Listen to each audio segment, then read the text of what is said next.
Coming up on the live and interactive ACSA legislative lunch break, we will bring you the latest news and information from the state capitol and CDE with an in-depth analysis of how it impacts your work. Plus, today is budget proposal day. We'll give you the nuts and bolts of the budget, and we'll take your questions and comments. The ACSA legislative lunch break starts now.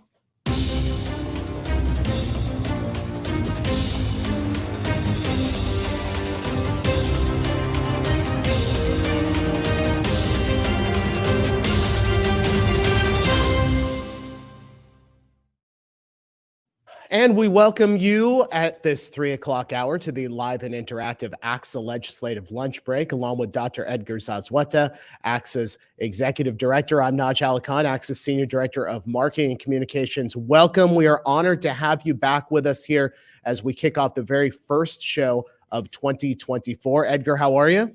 Happy New Year, Naj. This is more like a snack time coffee break edition of the legislative lunch break, right? But yeah, I know we're coming in a little bit later, trying something a little slightly different, give folks a little bit chance to digest the budget there, right? In terms of us ourselves trying to get some more information. But I always have to say this, Naj, I know how much you love January 10th. I know how much you love Budget Day. You might love it more than the people in we're going to have to ask Megan and Yvonne what they feel about Budget Day, because I bet you they don't feel the same way that you do about Budget Day. But since I got here at ACSA, I always remember you. Oh my goodness! Look at that. I always remember you saying how much you liked Budget Proposal Day. You got to go to back. This is pre-legislative lunch break day. Yeah. You got to use your newscaster skills there. I always love this because you're very newscaster-ish. We're in different locations, and as we've said this before, what people don't know is that we were standing right next to each other. Standing right next to you. You and I could have actually high-fived. We were that close. We were trying to give you the look, folks, that we were in two completely different places where literally we could have high-fived with each other. And I will say this again and again. I think you and I look way better now than we did back then. Maybe that's just our own bias, right? Who knows what we thought there, but I know based on that picture, there's so much to analyze there, but we're aging better. I don't know. There's so much wrong with that picture and our respective look there. So maybe we'll say the same thing when we, some years from now when we're looking back on our legislative lunch break days. Yeah, no, Nary debatable. See, Nary was first on our chat today at 2:55, and then Sheldon Smith right after that. Folks, if you have questions about the budget, we're already getting so many of them in. Nice mugshot. That's what I thought actually when I saw my picture. It looks like a mugshot. But folks, let's go ahead. Let's talk about the budget today. Earlier today, Governor Newsom released his budget proposal, a $291 billion state budget proposal designed to close the $37.9 billion budget gap. Of note, in December, the Legislative Analyst's Office estimated the budget shortfall at $68 billion, but Department of Finance, their calculation is $30 billion lower. We'll get you some information on why that is the case coming up in just a moment. Prop 98 guarantee coming in at $109.1 billion. Per pupil spending, $17,653. The COLA, I know many of you are interested in that, 0.76. In this budget, the governor is maintaining his commitments on learning recovery, learning loss, child and youth behavioral health, community schools, educator workforce, special education. Now, here is how this is going to work, at least in this preliminary stage. The administration pulling $13 billion from the rainy day fund and the safety net reserve. The reserves in total will be $18.4 billion, but the proposal has pulling out $5.7 billion out of the public school rainy day fund, which will leave the rainy day fund for public education at $3.9 billion. So we gave you a lot of numbers right there, Edgar. Give us your initial thoughts on what you heard from the governor today and what you're seeing as the numbers kind of play out in front of you. Yeah, first off, I got to give you some kudos for doing double duty today, Naj. I know you're in the desert there in Palm Desert. We have our Every Child Counts conference. I know we're doing double duty. a lot of our ACSA team right there. One of our biggest events of the year. Obviously, we have here trying to navigate the budget. We also have our one of our biggest professional developments happening at the same time. So appreciate you making it work and still having us able to do this today. Big takeaways, like you said. Okay, so like I say every year, our job is to find the things that are wrong, right? The things that we're not going to like, the things that we're going to go advocate against. That's obviously, and without a doubt, and we're going to dig in when Megan and Yvonne come back on. And then the other caveat that we always give, this is our preliminary view, right? Like everybody else, yes, we hear whispers. Sometimes we have conversations beforehand. We don't get the full picture until, it gets released. And even then, we do get access to briefings with the administration, with the governor's staff. I know our team was just coming out of one of those meetings, so they'll share what they know. But we're still very much in analysis phase. With all that being said, I think it's fair to say in the weeks leading up to the budget release, we all were worried about the what ifs. Is there going to be education cuts given the revenue numbers? Is there going to be deferrals? Is there going to be, what are they going to do with existing programs? So with all that being said, I think it's prudent to acknowledge most of this is good. Like despite some of the bad news that was coming out on the revenue front, this is, a budget where the governor is attempting to try to keep education whole, right? Now, how we do that is we're going to dig in by utilizing some of the rainy day funds, some of the savings. We've talked about this a number of times over the last couple of years. That was very prudent in those times where we had money, that the state, going back to the Jerry Brown administration, that we created this, that we've been able to invest in it, for a rainy day. I think there's been rain in the forecast here, right? Given some of the shortfalls. And I think as the governor talked about, what they're trying to obviously put a positive spin on even what is happening with the economy. And our team is going to get into that as well. But what the governor stated today is that this is an auto correction, that when you look at the capital gains taxes, the revenue coming out of that we far exceeded what the average was over the last number of years. That's why we had so much revenue, right? But when you look at just this year with a projection somewhere in the 5% range for those capital gains taxes, that is about average. So it's kind of auto-correcting what we see year over year. Now, I think the issue, because of the uncertainty that we had last year with the late tax filing, and the state overestimated how much we would have at this point, hence the shortfall. The shortfall is not as big as what the LAO stated.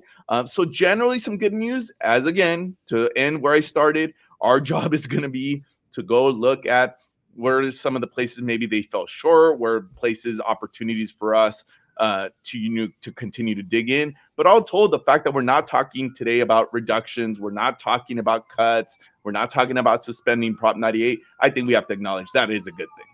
Yeah, there was so much, and we're going to bring our colleagues on in just a second, because not only were they listening to what the governor had to say, but they also spent some time with the Department of Finance within the last hour. So they have some additional brand new details about the governor's budget proposal. So let's go ahead and bring them in right now.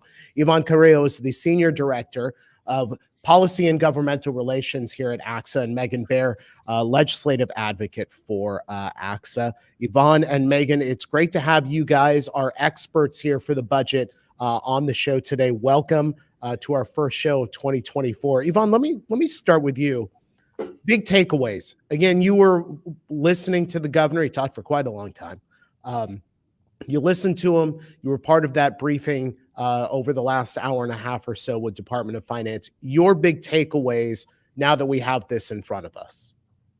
I was smiling there when we first came on because I was worried about what photos of ours you might have done.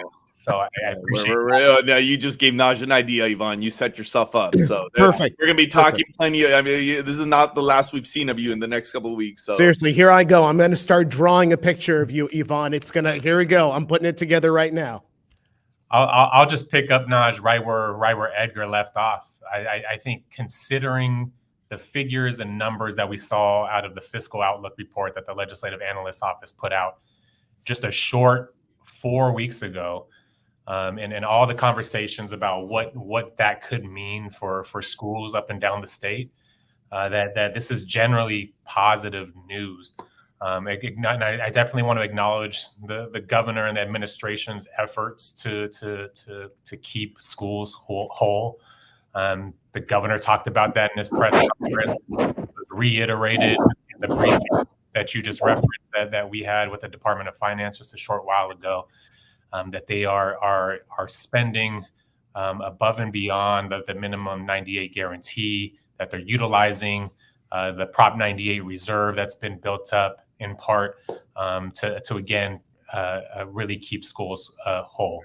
Again, the devil's in the details, like Edgar said, and there's a lot of questions, and we're over here trying to make sense of numbers that just don't add up, and asking a lot of questions.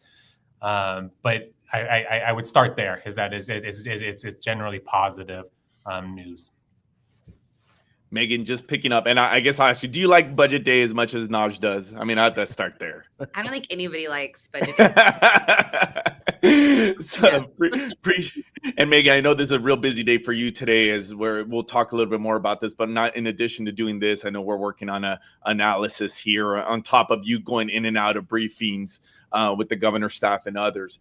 Given that, you know, coming out of the talks that we've had with the staff, with the governor's top people there, well, you know, I'm just curious, bottom line, Naj talked about those big picture numbers, the COLA number, which I know is going to get everybody's attention. Yvonne referenced, you know, we're digging into this numbers to see, I made this whole point that, yeah, generally good news because we're not seeing some of those cuts. But what's your perspective? I mean, you live in this stuff every single day. What's kind of your sentiment, and maybe that of the general education community as the information is trickling out about it? Do you think, is this good news? What are the things that we need to really dig in and look at? What's your general perspective there? Yeah, I mean, I think it's a mixed bag. There was a lot of fear when the legislative analysts came out with their estimates of the deficit a few months ago. And, you know, the good news is the sky is not falling. This is not a repeat. If you lived through the last recession and you lived through those cuts, that is not the situation that we are in, even by a long shot. So I think we're much better situated than we were. There's no cuts, there's no deferrals. I don't foresee that happening at all this year. You know, depending what the economy does, if it picks up or it declines, you know, in the out years, that might be an issue. But in the near future, you know, we don't foresee that. The statutory COLA is very low. It's not a final number yet. We're still waiting on one more data point. But right now, the governor is estimating it to be less than 1% at 0.76. For some districts, this is going to be a really big challenge, especially when coupled with declining enrollment. So, you know, overall, that could mean that your district is going to get less in LCFF dollars. So, you know, it's going to be a challenge. And while Prop 98 is fully funded, the overall guarantee is dropping. That statutory formula that protects overall education funding is falling. So that's something that we are really concerned about and will continue to advocate on. Yvonne, in the governor's presentation today, he talked about ongoing commitments included before and after school and summer school, universal TK, universal meals, equity multiplier, among other things. The governor obviously has talked a lot about continuing signature programs. These are signature programs. Are you surprised by the continuing to fund these ongoing commitments? No, not surprised one bit. This is very much consistent with where the governor has been in terms of making these programs a top priority of his education agenda. And it's not just him that has this priority. The legislature shares this priority. So I think certainly the expectation is that these will continue to be fully funded and to support their implementation. And it is something that we've heard from our members from the field.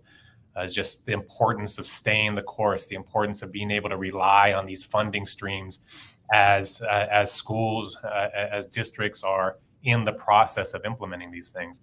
I think it's important to point out that whether it be transitional kindergarten or ELOP, we've heard the concerns as well related facilities for one, the penalties associated with transition to kindergarten.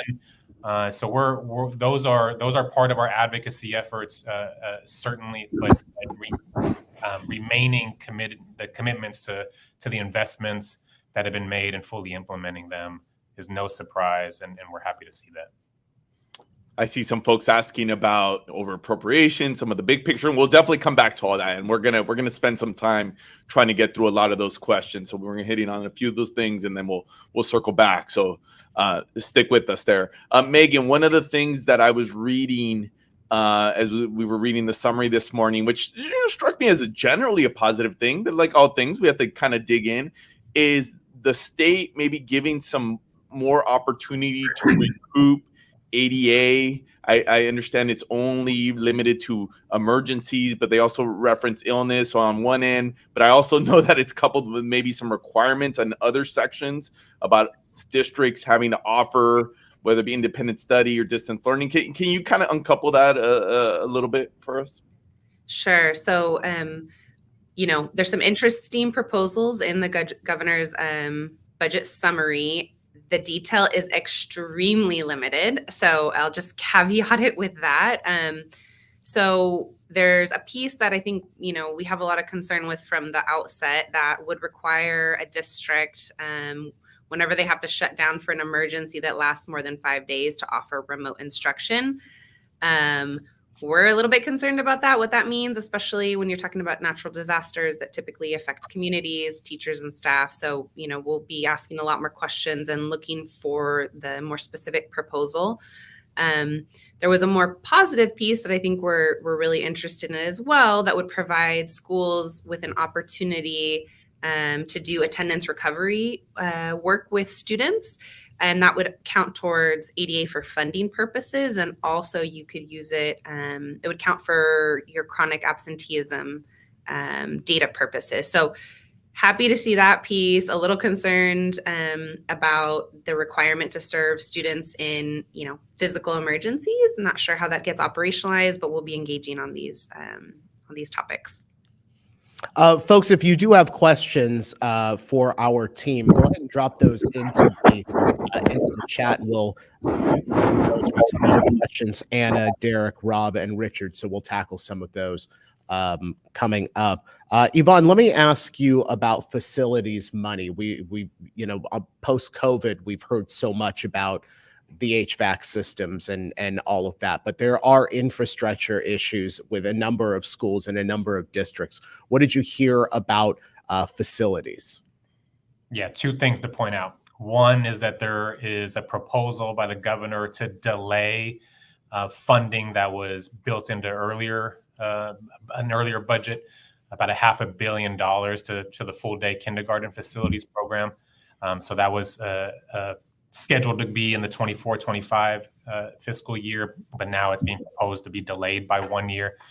But also notably was just this acknowledgement of negotiations with the legislature to put a school bond on the November ballot. So we've been really at the forefront of these conversations. Current facilities bond dollars are all but exhausted. There's significant need out there for modernization and for new construction. So it's a top priority of ours to get a school facilities bond on the November ballot. So we've been lead testimony, and we're pushing in primary support of an assembly bill that would allocate about $9 billion to TK-12 facilities purposes. So appreciate just the acknowledgement and that of these ongoing negotiations with the legislature, and we'll certainly be in that mix of those conversations and pushing for that. Najee, I know one of the things that this is an interactive show, and even so much so that we're getting texts that we have some feedback here. So apologies for a little bit of the noise there. You say it's not your fault, but I think it is. So it's not my fault. Look, Edgar, we told you we wanted to pay for better internet here at the hotel, and you told us no. Yeah, fair enough. Touche. So we'll try to get through. So our apologies if there's a little bit of feedback there. We'll try to be careful with our mics.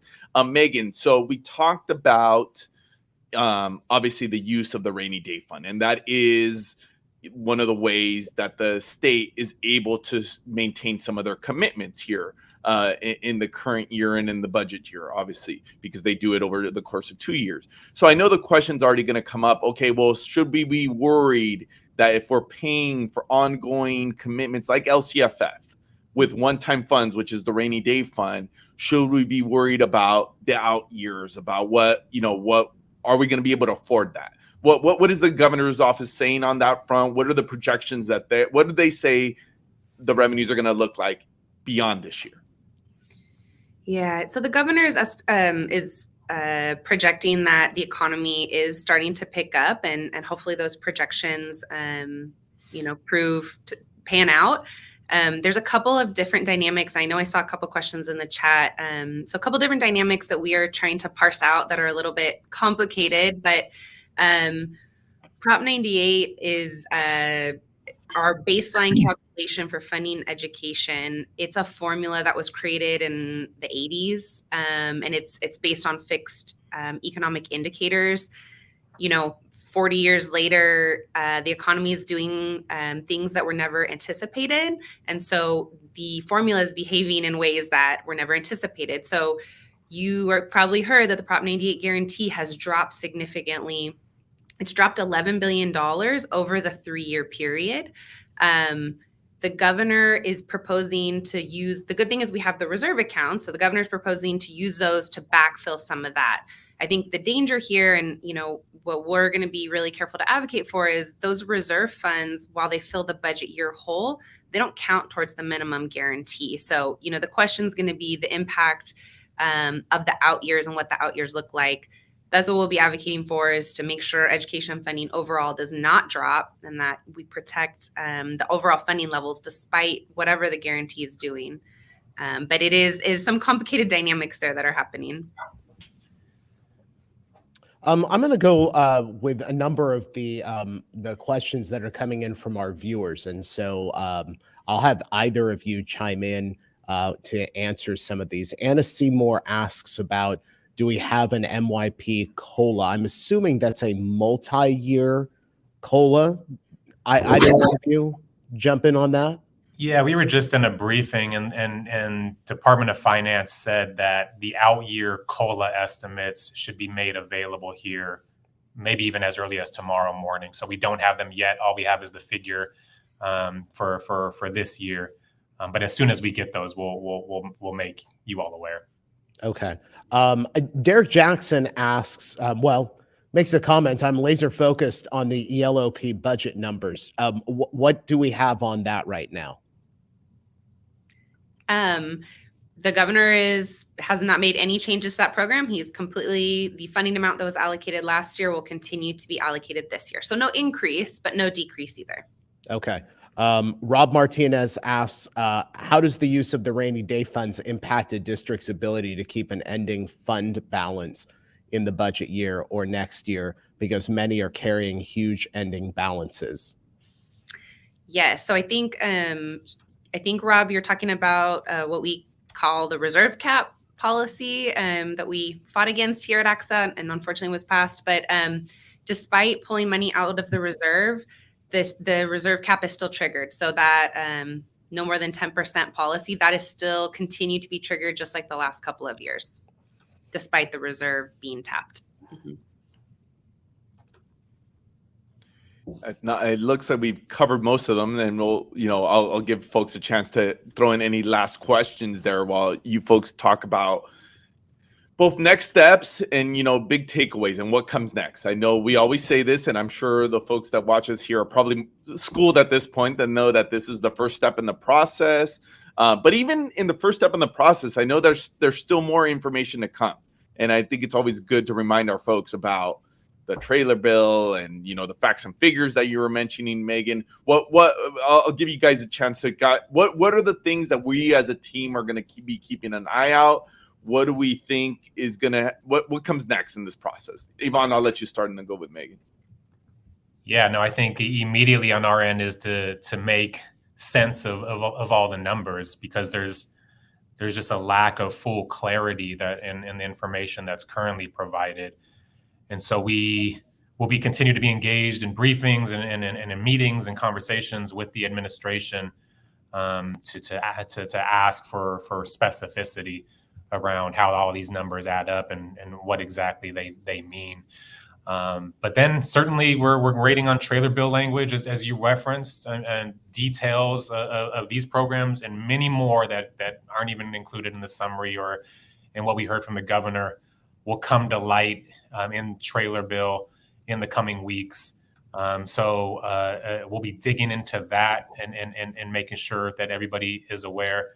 But this is now in the legislature's court. And so now it's going to be the legislature's opportunity to dig into this, to analyze, to respond, to identify priorities.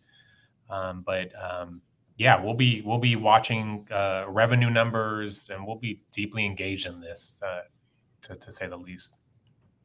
Megan?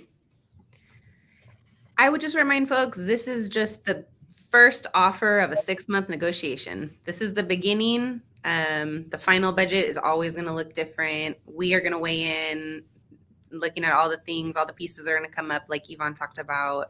But this is just the beginning and essentially the opening offer of the negotiation that's going to have to wrap up in June. So more to come. Yeah, actually, Megan, let me just ask this follow-up really quickly, because Dr. Mina Blasi asked the question, are there hidden concerns that school districts should be thinking about? I know, as you said, this is just the beginning of a 6-month process to get from now until the constitutional deadline.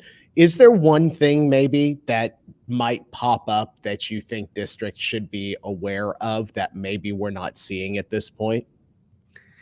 I don't know about not aware of, but I would say, in past years, we've always advocated to fully fund the Prop 98 guarantee, and that's just not going to be enough this year because the guarantee is dropping. Fully funding the guarantee would result in huge cuts to education. So we need more than the Prop 98 guarantee. And I also think these proposals around attendance, we're going to be spending a lot of time on those, and they are going to have pretty big implications, hopefully positive ones, but it's a really big deal. And everyone in the field right now is, we have a new normal when it comes to attendance with students. So hopefully this is an opportunity to help schools kind of recoup some of those lower attendance figures that we've been seeing. Edgar, I think that I have come up with a great idea, because Yvonne was giving us a hard time at the beginning about our old school photo, that perhaps every single time. Yeah. Thank you, Michael, behind the scenes for popping that thing back up. That perhaps what we need to do is when we introduce our guests, Michael, if you want to put that full screen up of Megan and Yvonne that we lead into our interview with, perhaps what we should be doing is every time we do that, we should be putting the throwback photo of their very first appearance on the show. So that way we don't feel as bad as we do when we see that photo of us. I'm all game. I'm good. I'm good with that from here on out. Everybody has to come with their game from the first appearance. Yeah, no. I think it's a great idea. Yvonne Carrillo, our Senior Director of Policy and Governmental Relations, Megan Baer, ACSA Legislative Advocate. Thank you guys so much for being with us here on the show. We know there's a lot of work over the next couple of hours on the budget. So thank you so much for being with us today. Thank you. Thank you. And Edgar, this gives me an opportunity because, it's not often that we have, budget day, one of my 3 favorite days of the year. But we had a number of viewers today that we don't actually get to see very often, or it's the first time we saw their name. So I just want to point them out. Rosa Loza, Heidi Gaska, Richard Champion, Anna Seymour. So welcome to our ACSA Legislative Lunch Break family. We hope you continue to join us. And in fact, that gives me the opportunity to invite all of you. If you have never seen our show, or you have and you haven't subscribed to us yet on YouTube or Facebook, you should. Go ahead and like us on Facebook, subscribe to us on YouTube. You'll get instant alerts when we're about to come on live with any breaking news. And then, of course, you'll get a reminder about our regularly scheduled Wednesday broadcast, 1 p.m. here on ACSA Facebook and ACSA YouTube. And of course, if you have great stories happening in your school district or your schools, We want to tell your stories. Go ahead and send in your photos, your bullet points, your paragraphs, everything you can to our EdCal editor, Michelle Carl at mcarl@ACSA.org. Edgar, before we sign off here, because we've just crossed over into the bottom of the 3 o'clock hour, your final thoughts as we begin. As Megan said, this is day one of a 6-month budget process to get from A to Z. Your final thoughts as we move into this process. Two short things before I get to my final thoughts. One, I saw last question there about adult ed funds. As Megan confirmed, adult ed is proposed to receive the same amount of funding there. Let me make sure I said that correctly. Is proposed to receive the same COLA figure as the other parts there. And then two, I know we're excited to have a lot of new viewers who are joining us today. We're also, I think we're going to be podcast, right? Which we talked about there at the end. So you'll be able to, we'll talk about that ongoing, but you'll be able to listen to this. And we're going to be talking a lot about budget here in the weeks to come, both on video and podcast, I believe on Spotify. To your question, I think I'll just continue on with what Megan said. There's a reason there's a May revise. It's not only a 6-month negotiation. The governor gets another crack at this proposal, given the we're not expecting now, let's knock on wood. Last year there was natural disasters, there was reasons they pushed back some of those deadlines, but if all stays like a normal year, they should have a better handle what the revenues are in May. I think the governor talked about this today in his press conference, that there's some hope that, these revenue numbers could be adjusted, could be different. It would change the proposal. As every year, we're going to wait to see what happens. I think regardless of what the reality is, I think we're going to be consistent, not just at ACSA and working with our partners in labor and the other school management associations and CSBA to have a strong coalition to make sure that public education is protected as they're going through some of these negotiations. So a lot more to come, but as every year, as you see, just 2 members of our broader team there that are going to be on top of this every single day to make sure that not only our members are taken care of, obviously the students that they serve, that is the first thing that folks are thinking about when they're making decisions across the street. Yep. And Neri, let me answer your question for you. We are on next week, so you better be there 1 p.m. On Wednesday. Folks, thank you so much for being with us here on this special edition of the ACSA Legislative Lunch Break. Again, reminder, we are live and interactive Wednesdays, 1 p.m. on ACSA Facebook and ACSA YouTube. Have a great rest of the day and rest of the week, and we'll see you next time.